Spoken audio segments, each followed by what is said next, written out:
mas tem compromisso com quem é obediente. Ele tem compromisso com quem tem compromisso com Ele. Se você não tem compromisso com Cristo, não precisa esperar muita coisa dele não, porque Deus é fiel com quem é fiel. Ele é justo com quem é justo. Ele tem misericórdia com quem tem misericórdia também. Mesmo o povo dele sendo escolhido, Israel, ele disse a Samuel: Samuel, vai até lá, fala com um dos filhos de Jessé, porque eu tenho um outro rei a ser ungido, porque eu já não aguento mais tanto pecado do rei Saul. Eu não sei se você tem o conhecimento, mas o rei Saul é o que governava o povo de Israel por 40 anos, e por 40 anos ele tem desobedecido as palavras de Cristo. Deus ele deu chance. Repare que ele governou durante 40 anos Israel, e Deus dando chance. Quantas vezes Deus está te dando chance?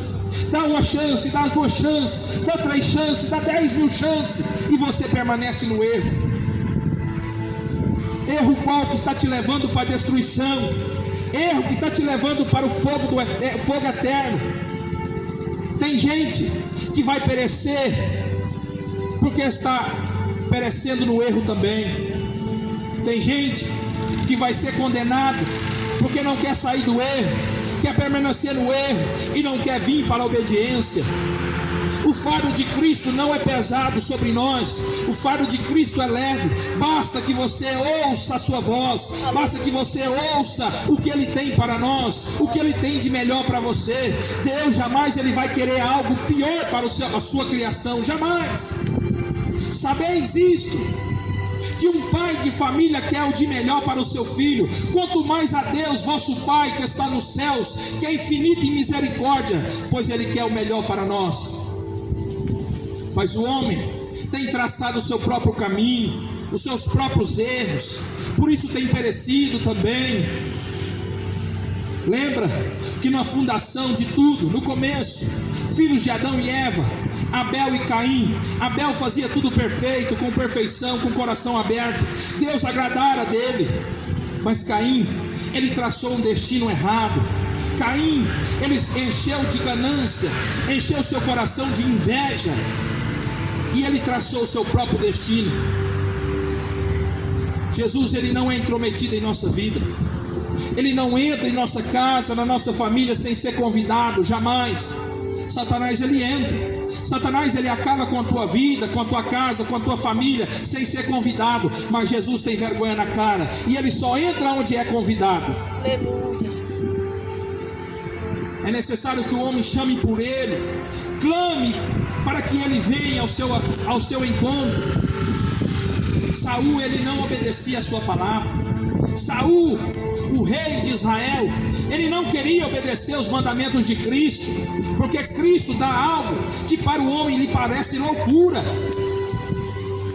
Mas temos que entender: o que prevalece é a vontade de Deus e não a nossa. O que prevalece é a vontade de Cristo em nosso ser, e não é a nossa vontade que prevalece e que vale. Naquele último dia do juízo final, não vai ter argumento da tua parte, porque você não quis ouvir, porque você não quis obedecer, porque você não abriu o vosso coração para que ele entrasse. Glória a Deus. A palavra é dura, mas é necessário que o homem entenda. No versículo 2 ele vai dizer, no versículo 1 ainda: eu não quero mais que ele seja rei de Israel. Vá depois a Belém, até a casa de um homem chamado Jessé, pois eu escolhi um dos filhos dele para ser rei. Observe-se que Samuel, ele soube ouvir o que Deus mandou. Sendo Saul rei de Israel, Samuel sabia que se contrariasse Saul, ele mandava matar. Mas mais vale a vida com pouco com Deus do que o muito sem Deus. Mateus 10:28 vai dizer assim: não tema o homem que pode matar a carne e não faça nada com a alma, mas temei antes aqueles que eu vou dizer. Temei antes a Deus, que além de matar o corpo, ainda condena a alma e o corpo no inferno. Glória, Jesus. Se você tem Cristo, você não precisa de mais nada. Não precisa de vacina, não precisa de nada, não precisa temer o homem, não precisa temer o diabo, porque Jesus é acima de tudo e de todos. Aleluia. Aleluia, Jesus. Jesus, ele vai falar assim: se eu serei por você, quem será contra mim? Se Deus está na tua vida, se você está em obediência, para que temer? Para que ter medo? Para que desobedecer? Pois a nossa vida não é aqui. Nós estamos passando um tempo determinado aqui, mas nós não somos daqui. Amém. A vida nossa está preparada em um lugar onde não tem mais choro, onde não tem mais pranto, mais corrupção, mais guerra, mais epidemias, mais mentiras, mais sangue. Mas Deus enxugará de todos os nossos rostos as nossas lágrimas, tirará de nosso coração as nossas aflições. É isso que Jesus tem oferecido para o homem. É o presente de Deus em nossa vida. É o determinado propósito que foi feito por nós através da cruz do Calvário. Mas o homem quer servi-lo da sua própria maneira. Se Samuel fosse ouvir aquilo que viesse do coração dele, eu tenho certeza que ele não iria até a casa de Jessé para fazer o que Deus mandou. Não, porque ele iria ter medo do rei Saul, ele ia ter medo em ser morto por desobedecer, por querer ser maior do que o próprio rei. Mas Samuel, sendo ele juiz e profeta depois de Moisés, ele tinha plena consciência que o grandão de tudo, o Senhor dos senhores, os reis dos reis, Aleluia. os médicos dos médicos, era Cristo Jesus. Glória. E que somente a Ele deveríamos obedecer. Aleluia. Se Ele manda, para que desobedecer? Já reparou que o mundo já não tem mais obediência? Reparou que o mundo não quer saber o que Deus provém dele, o que Ele quer melhor para nós? Reparou que o mundo não quer saber disso? Quais são as suas palavras? Quais são as suas exigências com nós? O mundo não quer saber, porque o coração está corrompido, apostatado da fé. Jessé recebeu Samuel. Samuel foi lá para ungir e fazer como Deus tinha falado. Um dos filhos de Jessé. No versículo 3 ele fala assim: você ungirá como rei aquele que eu indicar. Você sabia que nós temos que andar conforme a vontade de Deus, não é a nossa?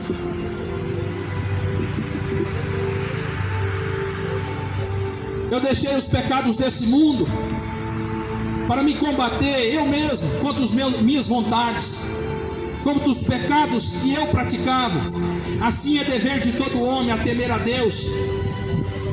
No livro de Provérbios, de Eclesiastes, no capítulo 12, no versículo 13, Eclesiastes capítulo 12, versículo 13, vai dizer que é dever de todo homem temer a Deus e guardar os seus mandamentos. É dever nosso.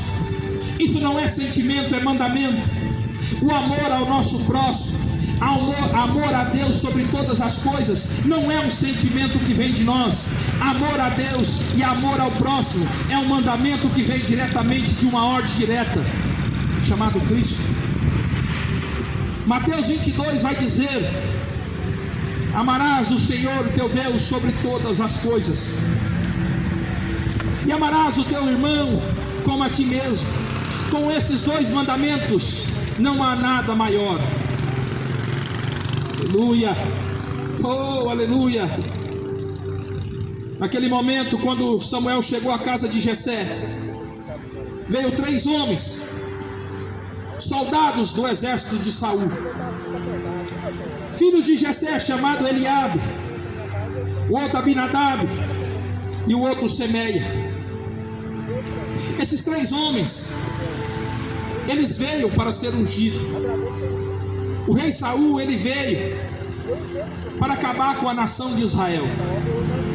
Perceba-se você também que muitos governadores corruptos que estão governando a nossa cidade, o nosso estado, o nosso país, para acabar com a nação, amando do próprio Satanás, amando do próprio pecado, o homem pecador que se chama Satanás. Jessé, ele apresentou seus 3 filhos.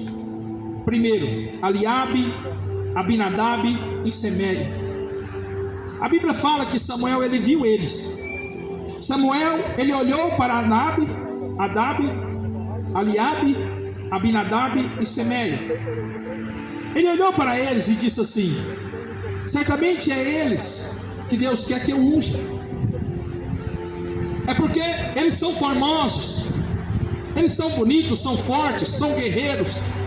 Mas Jesus falou assim: não é esse não. Reparou que tem gente que está sendo ungido sem ser pela permissão de Deus?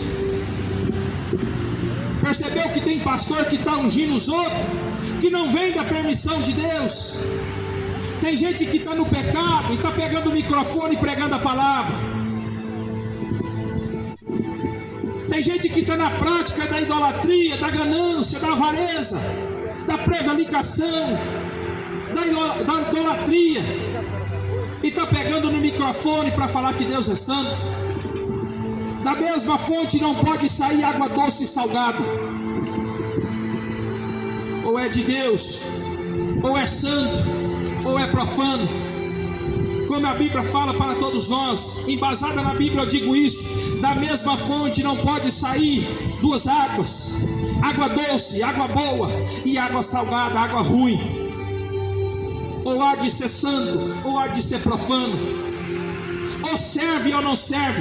Mateus 24 vai dizer: o homem não pode agradar 2 senhores. O homem não pode servir 2 senhores, porque há de agradar um e contrariar o outro, ou contrariar um e agradar o outro.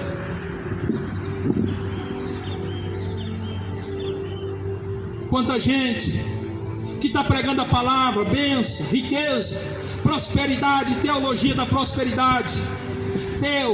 A palavra significa Deus, logia, estudo de Deus. E quem falou que Deus é estudado? Quem falou que Deus vem do cientista? Quanto mais o homem tenta entender a Deus, mais longe ele fica de entender. Quanto mais o cientista estuda a Deus, mais longe ele fica de entender a quem é Ele, quem é esse Senhor. Porque esse Senhor da Bíblia diz que usa as coisas pequenas para confundir as grandes. Deus usa as coisas que não são para aniquilar as coisas que são. Esse é o Deus que eu prego. O Deus do Apocalipse capítulo 1, versículo 18, um Deus que venceu a morte não pôde o deter, o inferno não pôde o deter, e toda chave e poder foi dada para Ele. Aleluia, glória a Deus, aleluia, aleluia. Todo o poder foi dado a Ele, a chave da vida e a chave da morte. Apocalipse 1, 18 vai dizer: quem é esse Deus? Samuel, ele viu Eliabe, Abinadab e Semeia, filhos de Jessé.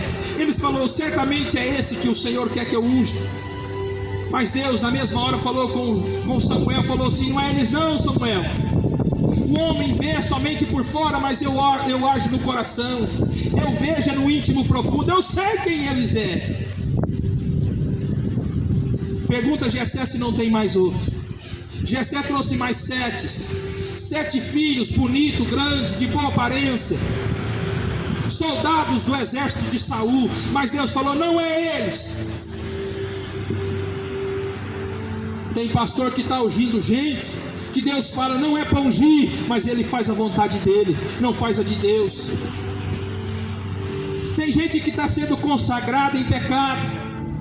Tem gente que está andando na igreja em adultério, em mentiras, em lascívias, e está sendo consagrado. Cegos guiando outros cegos. A Bíblia vai falar que se um cego guiar o cego, os dois cairão no mesmo buraco. Quantas pessoas estão indo pelo abismo atrás de homens que não têm compromisso com Deus? Quantas pessoas que estão indo para o pecado através dos seus líderes religiosos, pessoas que pregam doutrinas mentirosas, doutrinas de demônios, doutrinas que não vêm do céu, doutrinas que não vêm da boca de Deus. O homem está sofrendo porque é desobediente. O homem sofre por falta de conhecimento, por falta de obediência, de santidade, de consagração.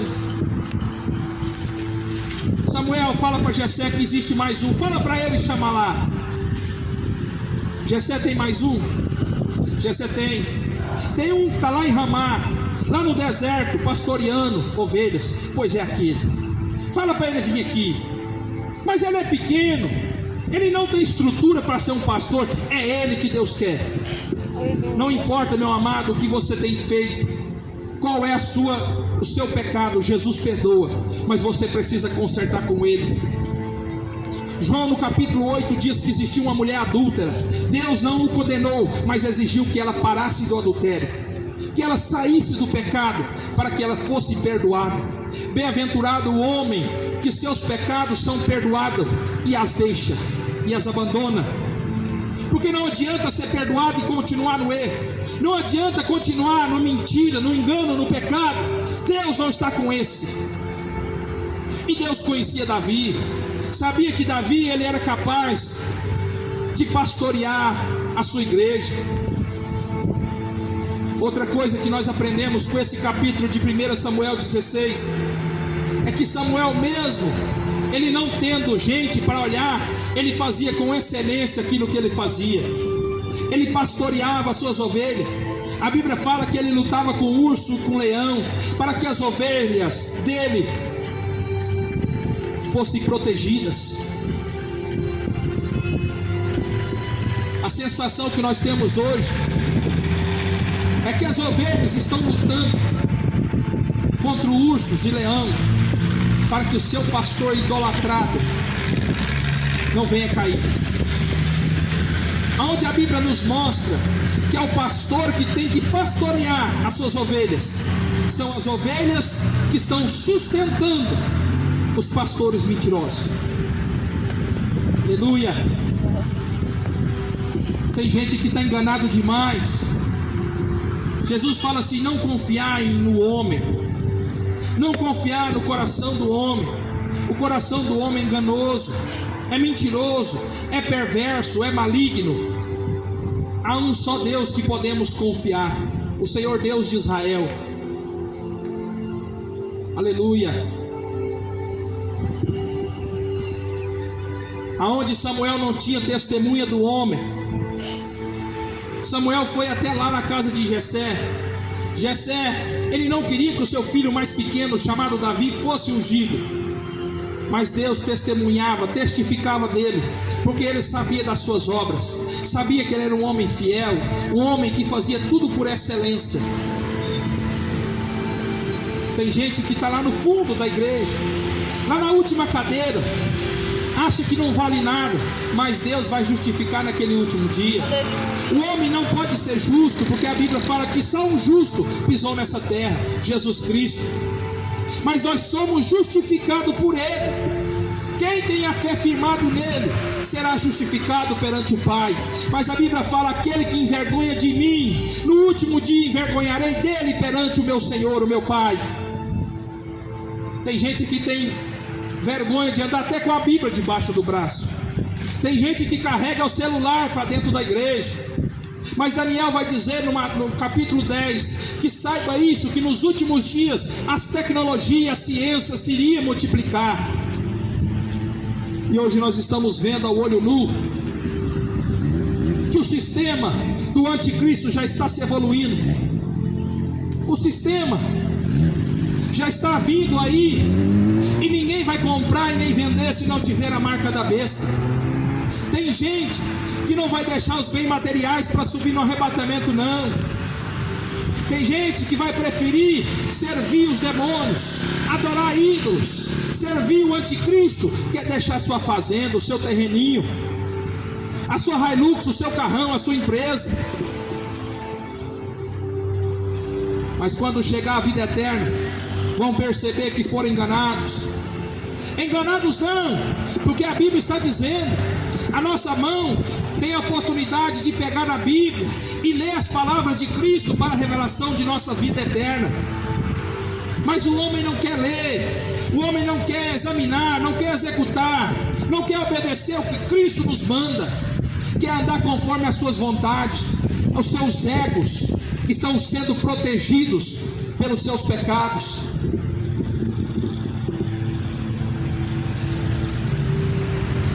Quando Davi chegou lá perante Samuel, Deus falou para ele: é esse aí, Samuel, que eu quero em minha obra. Historiadores dizem que Davi, a sua idade era de entre 15 e 17 anos. A Bíblia fala que ali teve festa. Davi foi ungido. A glória de Deus vivo foi manifestada. O Espírito de Deus que estava em Saul saiu dele, veio para dentro de Davi, e Deus ordenou que os espíritos imundos atormentavam Saul. Quando você pratica o pecado, quando você aborrece o Espírito Santo, ele te deixa. E a Bíblia fala que quando o diabo acha uma casa vazia, ele entra com mais 7. O Espírito Santo, ele é sensível. O Espírito Santo não suporta pecado e nem engano. O Espírito Santo não suporta imoralidades, devassidão, vitupérios. Aquele momento, Davi foi ungido através do mando de Deus. Quero que você entenda que depois da promessa que ele teve, ele esperou 18 anos para assumir o trono de Israel. Tem gente que tem promessa, mas não aguenta a caminhada. Tem gente que está trocando a promessa de Deus por proposta do diabo. Tem gente que troca a promessa que Deus dá pelas propostas que o diabo faz. Davi, ele aguentou firme na caminhada entre 18 anos, depois que ele foi ungido, depois que ele pegou a promessa que Deus deu para ele. Tem gente que começa no caminho com Cristo, mas não suporta as batalhas, não suporta a provação. Mas Cristo está dizendo para nós: seja fiel até o fim, e dar-lhe-ei a coroa da vida eterna. A promessa de Cristo em nossa vida, meu amigo, não é te dar uma Hilux nova, não, é mentira. A promessa de Cristo não é te exaltar sobre as nações, não, é mentira. A promessa de Cristo em nossa vida é que nós tomamos vergonha na cara, arrependemos do nosso pecado e herdamos a vida eterna. Aleluia. Tem gente que está mentindo para você e você não ouve a palavra de Deus. A Bíblia está na tua estante e você não lê ela. Não adianta nada, ela está aberta no Salmo 21, só pegando poeira, se você não executa o que está dentro dela. Não adianta. É necessário que você execute. Conhecer a Bíblia até o diabo conhece. O diabo conhece a Bíblia, mas ainda ele estremece, ele tem medo. E o homem não tem medo da palavra de Deus. E ele sabe que pouco tempo resta para ele. E o homem parece que não quer ver. Mesmo o Espírito Santo revelando para ele, parece que ele não quer entender que esse mundo não presta para nada, que tudo que tem nessa terra não passa de vaidade. Aonde está a pessoa que você mais ama? Tua mãe, teu pai, tua avó não está debaixo de 7 palmos? Há um dia que você vai estar também, eu também vou estar. E aonde será que vai a tua alma? Para quem você está preparando, meu amigo, a tua alma? O que você está fazendo para herdar o reino dos céus? Você se arrependeu dos seus pecados, dos enganos que você anda nele? Você largou essa prostituta, essa maconha dos infernos? É necessário que o homem abandone os pecados desta terra e viva uma nova vida com Cristo. Não troque a sua promessa por propostas que o diabo te faz. O diabo, por todo momento, ele te faz propostas terrenas. Ele pode te dar tudo, ele pode te dar carro, ele pode te dar fazenda, ele pode te dar fama, ele pode te dar tudo, mas só uma coisa que ele não pode dar, é porque ele não tem, é a salvação, é a vida no gozo, é a vida eterna, é a coroa da vida que Jesus nos oferece. Glória a Deus. Aleluia. Não se engane com as propostas de Satanás. Seja fiel a Deus e ele será fiel a você também no último dia. Não se engane e não se turbe o vosso coração. Maior é aquele que está conosco do que aquilo que está no mundo. O príncipe desse mundo se chama Satanás. Nada nessa terra não presta. É só corrupção, mentira, maldade, atrocidade, sangue. Mas ele te dá uma oportunidade hoje, para que você entenda que ele é um Deus zeloso, um Deus que fala com o teu povo, um Deus que ainda seja fiel, mesmo o homem sendo infiel a ele, ele continua fiel, ele permanece fiel a nós, mesmo que o homem não o conheça, ele permanece de pé, ele permanece em nossas vidas, para nos proteger de toda maldição. Aleluia. Faça como Samuel. Samuel ouviu a palavra de Deus, obedeceu. Obedeça você também. Bendito é o homem que entrega os caminhos seus para os de Deus, para que ele seja conduzido pelo Espírito Santo da verdade. Aleluia. Que o Senhor possa abençoar a tua vida, a tua casa, a tua família, e que essa mensagem venha a ser completada através do Espírito Santo, e que você venha ter uma vida santa e agradável aos olhos de Deus. Amém? Que Deus abençoe em nome de Jesus. Amém. Glória a Deus.